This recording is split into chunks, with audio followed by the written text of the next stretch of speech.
O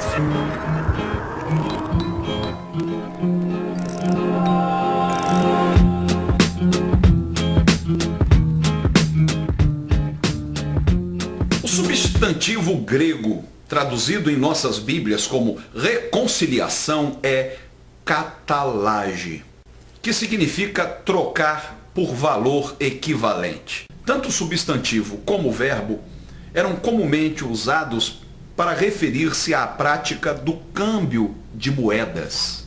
E o que houve na cruz? Para que pudéssemos ser reconciliados com Deus. A palavra de Deus vai dizer: aquele que não conheceu pecado, ele o fez pecado por nós, para que nele fôssemos feitos justiça de Deus. Em outras palavras, Cristo tomou nosso lugar, oferecendo-se para morrer pelos nossos pecados.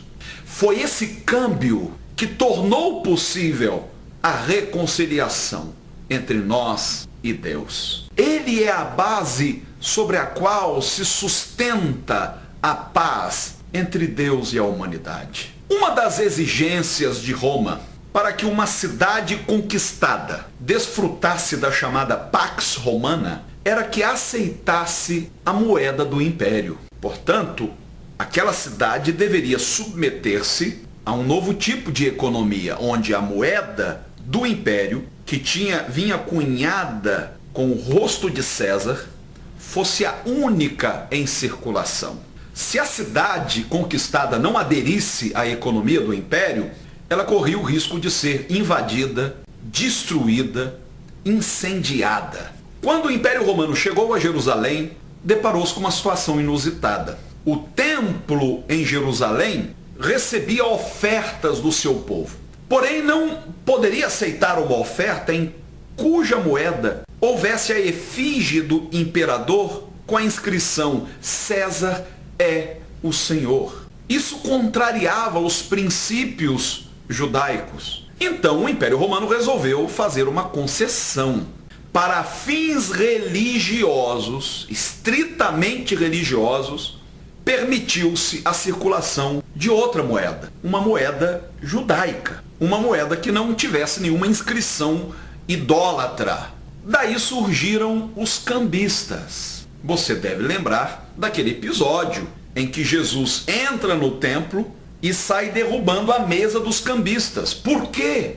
Porque o câmbio de moedas tornou-se uma atividade extremamente lucrativa para eles. Ainda hoje você sabe que quem tem uma casa de câmbio ganha muito dinheiro. Na troca, por exemplo, entre reais e dólares, entre reais e euros, sempre fica uma margem de lucro.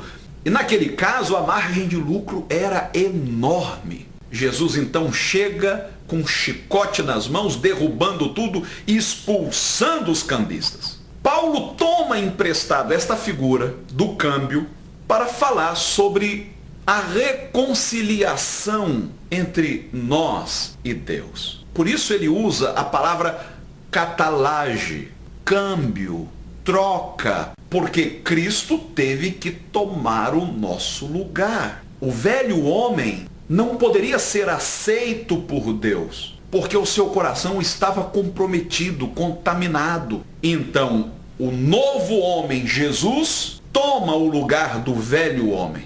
Nossos pecados foram creditados a ele, lá na cruz, como se ele mesmo os houvesse cometido. E a sua justiça foi creditada a nós. Em outras palavras, era como se Paulo estivesse dizendo que o reino de Deus é um novo império que surge no mundo e que exige uma troca de moedas. O velho homem tem que sair de circulação. O novo homem é esta nova moeda. No mundo da velha aliança, a relação entre Deus e o homem se dava tendo por base os sacrifícios exigidos pela lei. Os sacrifícios eram como uma moeda que estava sendo defasada pela fúria inflacionária do pecado. Ano após ano, os sacrifícios tinham que ser renovados. E a dívida entre o homem e Deus nunca era saldada. Pelo contrário, só fazia aumentar. Era como se a dívida rolasse e aumentasse geração após geração. Como se novas promissórias substituíssem as anteriores. Mas com a oferta definitiva feita por Cristo, houve um câmbio radical. O sacrifício de novilhos foi substituído por um sacrifício definitivo. O sacrifício do Cordeiro de Deus. A justiça humana teve que ceder lugar à justiça divina. As nossas boas obras deixaram de ser aceitas por Deus como moeda. E agora Deus só aceita as obras de Cristo. Esta moeda tem valor insuperável. As promissórias que constavam contra nós foram rasgadas e fincadas na cruz. Nossa dívida foi saldada.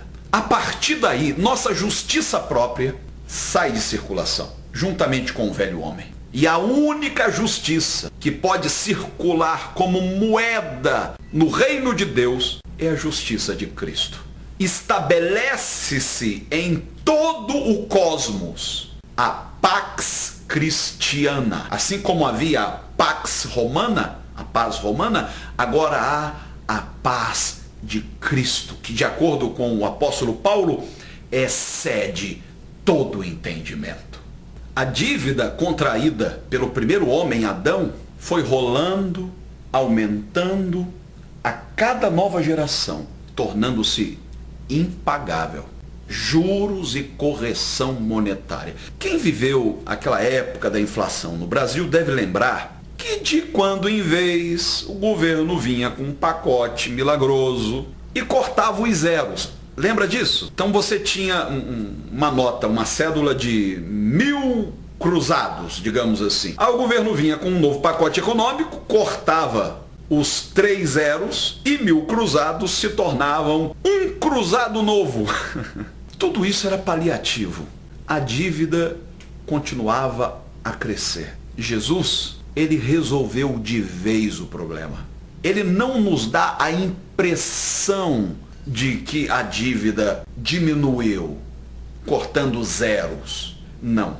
Ele nos dá a certeza de que a dívida está quitada. E o que nos resta? Bem, o escritor sagrado vai dizer em Hebreus capítulo 10, verso 26, já não resta mais sacrifícios, não pelos pecados.